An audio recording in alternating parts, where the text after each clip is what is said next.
Welcome to the Deep Dive. Today we're cutting through the noise on a fascinating new report from 2 Black Dot, really hot off the press, dated July 14th, 2025. Brand new, yeah. This deep dive is all about the monumental shifts happening, in the global order. We're putting a bright spotlight on BRICS and the burgeoning influence of the global south. Our mission for you, our listener, is basically to extract the most important nuggets of knowledge, maybe some surprising facts, from this detailed analysis to give you a shortcut to being truly well-informed. Exactly. We want to deliver a clear, comprehensive understanding of how these current geopolitical and economic forces are reshaping our world, and maybe most importantly, why these transformations matter to you, whether you're navigating global markets or, simply curious about what the future holds. Okay, let's unpack this then. We'll explore the recent BRICS summit, its ambitious goals, the really fascinating interplay with current U.S. policy, and how these dynamics are creating a truly multipolar world right before our eyes. It really feels like things are moving fast. So our sources kick off by highlighting the 17th BRICS Leaders Summit that took place in Rio de Janeiro, July 2025. The core theme, something like strengthening global southern cooperation for a more inclusive and sustainable governance. Quite a mouthful. It is, but what's truly remarkable here, I think, is how this summit showed the ability of 10 countries, from 3 different continents, vastly different civilizations, to not just come together, but to actually make and implement joint decisions, in harmony. It's huge. It's a massive achievement, really, and it's reflected in that lengthy Rio de Janeiro declaration, 31 pages, 126 articles. Wow. And the timing of this summit, it's incredibly crucial, isn't it? Because it happened just as policies from the U.S. were sharply contrasting with these emerging blocs. I'm thinking specifically the Trump administration's ongoing trade war with China, and those looming high tariffs against the European Union set to start August 1st, 2025. Right. Which leads to a critical question. How does the America First approach inadvertently strengthen the motivation of the global south to act collectively? The report points out that the Trump administration's really harsh reaction to de-dollarization, threatening those whopping 100% tariffs on BRICS countries, it hasn't deterred them. Not at all. It's done the opposite. In fact, it seems to have done the opposite. Yeah, it's kind of lit a fire under their collective drive. That's a powerful paradox, isn't it? A classic case of an external threat, inadvertently forging stronger internal unity. So let's get specific about BRICS' growing footprint. It started with the original 5, Brazil, Russia, India, China, South Africa. Mm-hmm. But by 2024, Egypt, Ethiopia, Iran, and the UAE joined. That brought the total to 9. And then in 2025, Indonesia's inclusion officially made it 10 members. And looking at the bigger picture, it's not just about the full members either. The report highlights 10 additional countries, Belarus, Bolivia, Kazakhstan, Vietnam among them. There are now BRICS partner countries. This rapid expansion, it's a really significant step towards BRICS evolving into, a true global south alliance, spanning Asia, Africa, Latin America. And the sheer numbers, they speak volumes here. The expanded BRICS represents roughly 40% of the world's population and 40% of the global economy. 40%. In fact, on a purchasing power parity basis, which accounts for differences in currency values, these 11-member countries, including Indonesia, I guess. With Indonesia makes it 11 now, yeah. Okay. Wait, the source said 10 members in 2025. Let me recheck. Yes, the initial text mentioned 10 new members by 2024, making 9, then Indonesia in 2025, making 10. Okay, got it. So 10 members. Okay, 10 members then. Producing over 35% of global GDP and 30% of world oil production. That's actually more than traditional northern alliances like the G7 in some key indicators. It is, and the Boston Consulting Group report cited in our sources, it suggests the Western-led order is showing, clear signs of unraveling. Meanwhile, the global south is rapidly rising as the main engine of future economic growth, driven by young populations, growing domestic markets, rich natural resources. The potential is huge. Yeah, the predictions are pretty bold. India, potentially the 3rd largest economy by 2029. Brazil, 8th. Indonesia, 16th. This rise, it's just inexorably reshaping the global balance of power. Brazilian President Lula, he summarized it powerfully at the Rio summit. He said, and I'm quoting here, "While the former leaders of the global system are retreating, the strongest political alliance of the global south is coming together to find solutions to world problems together." Strong words, and the Russian ambassador to BRICS echoed that, stating, contrary to what some people think, BRICS is not being established against anyone. On the contrary, it works for the sustainable development of its members and the reform of global governance institutions. So what does all this mean for the idea of a truly multipolar world? That Rio Declaration strongly emphasizes reforming global governance, right? Pointedly calling out that the UN-centered order reflects a power distribution from, 80 years ago? Not today's reality. Precisely. Indonesia's permanent representative to the UN noted that the Global South represents a massive 85% of the world's population, 39% of global GDP. Yet multilateral institutions just don't reflect this. So BRICS strongly supports comprehensive reforms, a more democratic representative UN. Including expanding the UN Security Council. Yes, expanding the Security Council, increasing representation for developing countries. They even reference the long-standing Eswatini Agreement demands from African countries for greater UN representation. And notably, China and Russia specifically support India and Brazil playing a greater role there. And it's not just the UN, is it? The report points out the IMF, the World Bank, those Bretton Woods institutions, they also need a significant overhaul. Definitely. To truly reflect today's global economic realities, they're pushing for fairer quotas, more transparent leadership elections. This clearly highlights the Global South's desire, then, to transition from being merely a rule taker to becoming a rule maker. Exactly. They want a real say in the global financial architecture. An end to those historical privileges that have, frankly, long favored Western countries in these institutions. The report describes this multipolar vision at the heart of BRICS as a system of equilibrium with different power centers rather than just one superpower dictating terms. And BRICS positions itself as a kind of stabilizing element in this evolving balance. It's almost ironic, isn't it, how the Trump administration's America First policies and, withdrawal tendencies seem to have opened a window for this shift. It really is ironic. Brazilian officials actually told The Guardian that Trump's inward-looking policies enabled a more just and multipolar global governance system to replace the outdated superpower dominance. Wow. President Lula also spoke of an unprecedented collapse of multilateralism, didn't he? He did, stating that rich countries have kind of retreated to their own bunkers, while BRICS intends to revive and reinvent the collective approach. And they've quite harshly criticized developed countries for stepping back from crucial climate and trade commitments. So, in summary, the Global South, acting through BRICS, is demanding a fundamental correction to the international system. More inclusive representation, fairer rules, cooperation based on shared sovereignty. Right. Some analysts are even calling this the dawn of the post-Western world order, with the global majority finally gaining significant strength. But here's a crucial nuance, and the report presents this other view too. The sheer diversity within BRICS. Yes. Different priorities, cultures, civilizations. That makes it quite difficult for the group to act as a strict, unified anti-Western bloc, doesn't it? Absolutely. Many members don't want to completely sever ties with the West. They actually see BRICS as more of a multifaceted balancing act. So less like a perfectly synchronized choir. And more like a jazz ensemble, maybe? Each member playing their own tune, but ultimately contributing to a shared, albeit complex, harmony. That's a good analogy. Okay, building on this political realignment, the economic shifts are perhaps even more profound. Let's talk about BRICS's major economic push.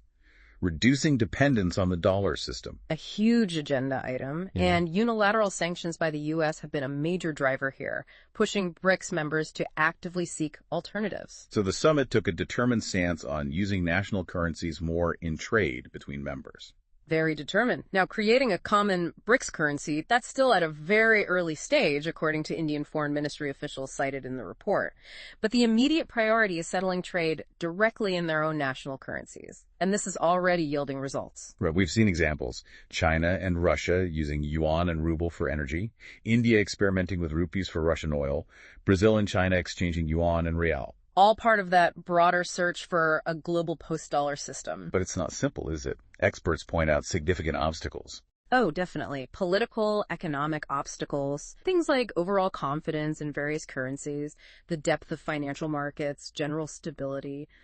These factors still give the dollar its currently indispensable position. It's very complex. And here's that fascinating paradox again that the report highlights. President Trump's strong warnings against BRICS deactivating the dollar, those threats of 100% tariffs, yes, have, ironically, further inflamed the de-dollarization agenda within the BRICS. It's incredible, isn't it? Developing countries now feel even more compelled to create alternative financial channels precisely because they've directly experienced the dollar being used essentially as a weapon. The report quotes Carnegie Endowment experts finding a common thread for countries joining BRICS: Which is the need to manage the consequences of American financial domination. Even countries with good U.S. relations see BRICS as an opportunity for greater economic integration outside the Western-centered financial system. It's about risk diversification, isn't it? Not necessarily outright antagonism, but building options. A delicate balance, truly. The Rio Summit Declaration, while strong on many other issues, adopted a notably almost soothing tone about the dollar's global role. That prudence reflects a clear effort not to provoke the U.S. further, wouldn't you say? Especially with Brazil hosting the critical COP30 climate summit in November 2025. Makes sense.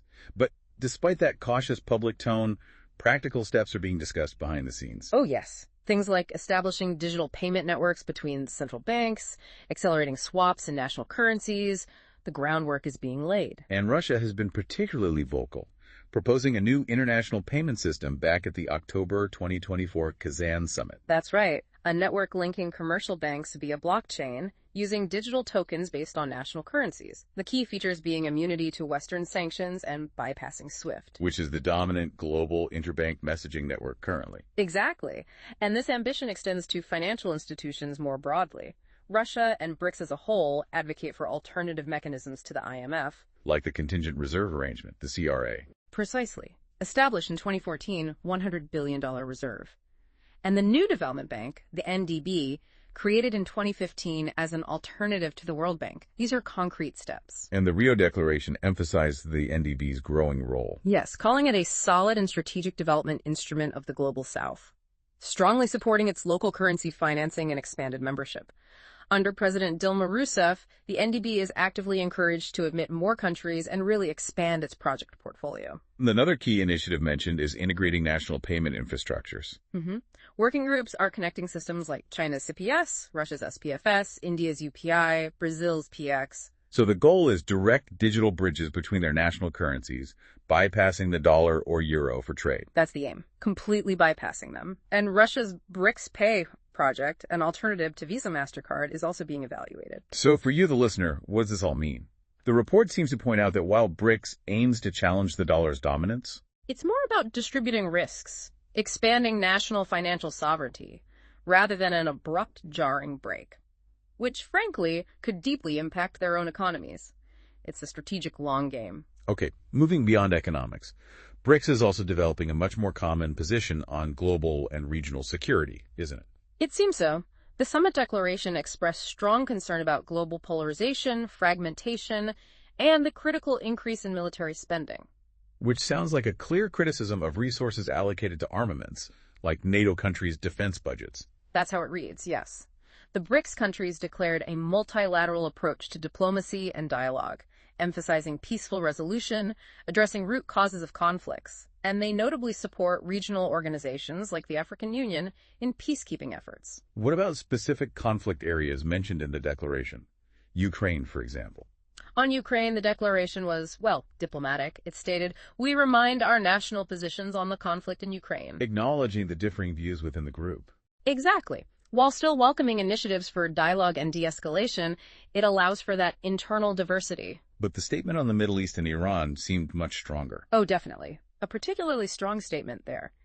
The declaration openly condemned military strikes carried out against the Islamic Republic of Iran since June 13, 2025, calling them a violation of international law. And President Lula specifically criticized U.S. missile attacks on Iran and also Israel's actions in Gaza. The declaration also firmly emphasized an independent, sovereign, viable Palestinian state. Yes, based on 1967 borders with East Jerusalem as its capital, condemning unilateral steps, violence against civilians in Gaza, and specifically calling out the inhumane practice of trying to discipline civilians with hunger. Very pointed language. It also addressed conflicts in Africa and Latin America. They did, highlighting the need to support African Union peacekeeping efforts and find political solutions for crises in Sudan, the Sahel, Syria, Yemen. And India's Prime Minister Modi stressed that double standards in the fight against terrorism are unacceptable. Right. And BRICS condemned a terrorist attack in India earlier this year, which signals potentially increased cooperation on security issues among members. However, the report doesn't shy away from pointing out internal tensions either. President Xi's absence. Yes. Xi Jinping's last-minute absence from Rio, sending a video message instead. That led to speculation, didn't it? about declining Chinese interest, maybe internal disharmony. And other leaders were online too, like Putin. Egypt and Iran's leaders were also absent physically. Yet Brazil, as the host, actively tried to project unity, restricting press access, protests. And the measured language in the final declaration also reflects that deliberate effort to find broad common ground, despite those underlying differences in national interests. So it really shows BRICS functions more as a platform for consultation and balancing, rather than a single monolithic bloc. Wow. Exactly. They maximize common interests, work to reflect their collective perspectives in global discourse, and their security approach often differs significantly from the West, doesn't it? They tend to distance themselves from foreign interventions for regime change. They're deeply skeptical of sanctions, criticize double standards on terrorism. And they view that security climate connection cautiously, fearing new restrictions might hinder development. This brings up an important point for you, the listener. What about those unilateral sanctions? The declaration was explicit. Very explicit. Unilateral sanctions that have not been approved by the UN Security Council and are contrary to international law are not supported. A direct criticism of U.S. and EU sanctions. And a clear declaration that the Global South largely considers such practices illegitimate. Okay, let's shift to climate change. BRICS seems to be taking an increasingly active role here, too. They are, acknowledging the urgency, but always emphasizing addressing it alongside sustainable development and poverty eradication. It's a dual focus. They explicitly seek solutions that support their own development needs and priorities, while at the same time accelerating climate action. And delivering clear messages to developed countries on climate finance. Very clear messages, stressing that providing timely, adequate, and cost-effective climate finance is critical for just transition pathways.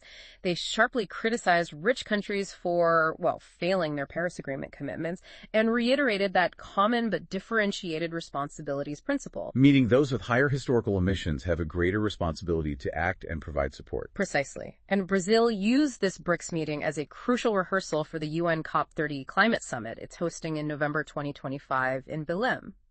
Lula's talk of that unprecedented collapse of multilateralism was a pointed warning to rich countries about their, frankly, insufficient contributions to global climate funds. Interestingly, though, the declaration also stated that fossil fuels would still play an important role. Yes, that's a pragmatic, balanced stance reflecting the reality within the group. You have major oil and gas producers like Russia and Iran, and massive consumers like India and China. So while calling for renewables, they're also keenly focused on energy security. It's not an either for them. Greenpeace noted BRICS has a staggering opportunity for the Global South to demonstrate bold, shared leadership on climate. Given that many BRICS countries are themselves highly vulnerable to climate change, yes. They adopted principles for fair, inclusive, transparent carbon accounting, and a report on intellectual property options to increase technology cooperation on climate change. So the core takeaway here is climate justice. Those with high historical responsibility should contribute more. And developing countries absolutely need support to pursue both development and climate goals simultaneously. They refuse to sacrifice one for the other. Okay, another big topic at the Rio Summit. Artificial intelligence, AI. Yes, front and center. BRICS leaders recognize AI's vast opportunities, but they're equally clear about its serious risks. They emphasize that global AI governance must mitigate potential risks and take into account the needs of all countries, especially those of the Global South. So they're calling for an inclusive, responsible, collaborative global governance framework for AI, with the UN playing a central role. Exactly. It's a clear signal. AI regulation shouldn't be monopolized by just a few tech powers. It needs to be multilateral. They even adopted a separate document on it. They did. The BRICS Leaders' Declaration on Global Artificial Intelligence Governance, emphasizing human-centered, responsible AI development that respects national regulatory frameworks and sovereign rights. This sounds like an effort to prevent digital colonialism. That's the term some use, yes. A scenario where developing countries lose control of their data or become overly dependent on big tech monopolies, so they're demanding a global dialogue under the UN umbrella for a possible AI convention or at least international norm setting. And China has taken a lead here, implementing the BRICS AI cooperation mechanism, hosting forums. Yes, China's quite active. It reflects their intent to share AI experience and develop joint R&D projects with member nations. So BRICS seeks technological unity through know-how transfer, researcher exchange, data sharing, especially for AI and development priorities. Right, like health, agriculture, education. For example, that BRICS partnership to eradicate social determinant diseases will explicitly use AI and big data analytics. This raises a critical question, though. How will AI affect labor markets, social structures in the global south, especially with their large young populations? A huge question. And BRICS is jointly seeking solutions for potential job losses, focusing on crucial skill development, aiming to prepare these populations for the digital age. The global south is strongly advocating for data sovereignty, too, demanding control over citizens' data, a fair share of the digital economy. Absolutely. And India, for instance, is even promoting its own successful digital public infrastructure model like Aadhaar and UPI as a potential template for other BRICS countries. Aiming to be a rule maker and producer in the age of AI, not just a consumer. That's the ambition. The decisions at Rio clearly show BRICS' collective vision for tech and AI management. They aim to put, as the report puts it, the developing world's own stamp on the age of technology, proposing a more human-centered, participatory, and inclusive model of tech governance. Okay, we can't really talk about these huge shifts without circling back to the U.S., can we? No, it's unavoidable. The Trump administration's trade and foreign policy, that long-standing trade war with China, those new threats of 30% tariffs against the EU starting August 1st, it seems to have paradoxically accelerated the importance of formations like BRICS. The report definitely suggests that. Trump's economic confrontation, even with traditional allies, directly weakens multilateral cooperation.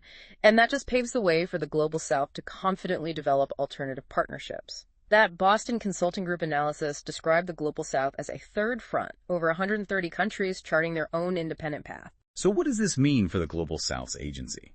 The U.S.'s economic state coercion? Sanctions, tariffs, tech embargoes. It's undeniably strengthened the search for independent policy space in developing countries. Carnegie experts, quoted in the report, note BRICS offers a kind of safe haven against U.S. diplomatic coercion and economic state management. And Trump's threat of 100% tariffs if BRICS creates a common currency or tries to replace the dollar. That was incredibly harsh. If anyone tries, say goodbye to America. Extremely harsh rhetoric. But it seems to have undeniably fostered a deeper sense of unity and common reaction within BRICS. It solidified their resolve, perhaps unintentionally. This dynamic is also deeply intertwined with the overarching U.S.-China global rivalry, isn't it? Completely. China, a decisive actor in BRICS with its massive Belt and Road Initiative, strategically uses South-South cooperation as a counter to American hegemony, positioning BRICS as, quote, not anti-Western, but in favor of the developing world. But the possibility of BRICS truly forming a rival pole to U.S. leadership, that depends on internal cohesion, right? Yeah. And the report highlights the diversity. Exactly. India, for example, has complex border issues with China, but also vital security cooperation with the U.S., Brazil, South Africa. They maintain intense trade relations with both the West and China. It's complex. So the strategy of BRICS seems to be evolving more towards being a balancing force rather than a rigid opposing front. That seems to be the current trajectory. But the report suggests a critical point. If relations with the West deteriorate further, these countries are likely to move much closer together. The potential for a more unified bloc remains. The concept of power vacuum seems key here, too. Yes. Where the U.S. has withdrawn from global leadership climate agreements, global health efforts, things like that, China, and platforms like BRICS have stepped in. This has fostered what the report calls the Global South's cut-its-own-belly reflex, an instinct to self-organize and fill the void left behind. And the economic numbers are compelling. South-South trade projected to grow faster than North-North trade, potentially approaching $14 trillion annually by 2033. Huge numbers. This isn't just theory. It underlines a very significant, tangible shift in global economic power. So BRICS, in essence, can be seen as an institutional expression of this global power transition. I think that's a fair assessment.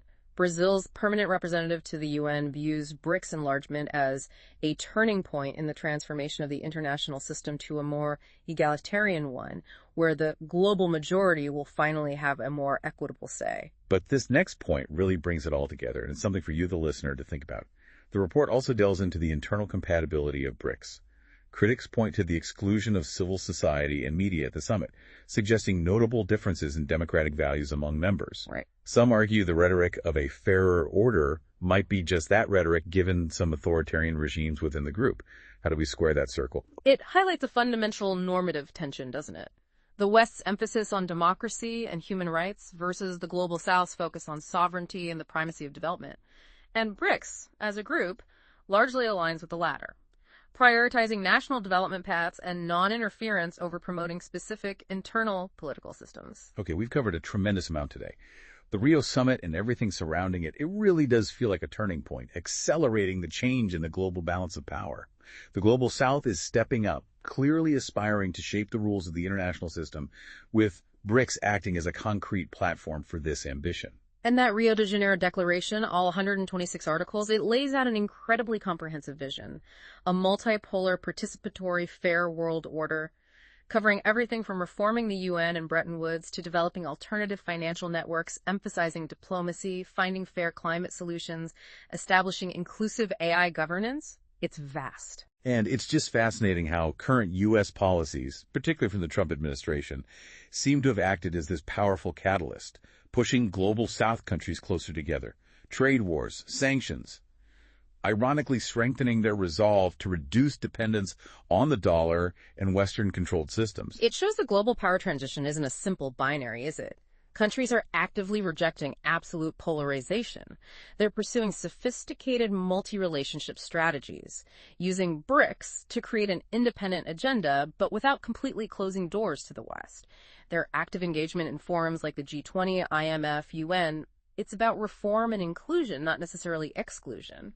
Looking ahead now, with India taking over the rotating presidency of BRICS in 2026, we can probably expect even more proactive initiatives, maybe in areas like digital public infrastructure, health, education, counterterrorism. I think so. And the continued growth of the new development bank will also undoubtedly put increased pressure on the IMF and World Bank for meaningful reform. The momentum is there. So, as we wrap up this deep dive, here's something to consider. As the Global South increasingly asserts its voice and actively seeks to reshape the global order, how might the traditional powers adapt to this undeniable rise? And maybe more personally, what new opportunities or challenges could emerge for you, regardless of where you are in the world? We hope this deep dive has given you a clearer picture of these complex, really important global shifts. Thank you for joining us. Thanks for listening. We'll be back soon with another deep dive into the world's most important information.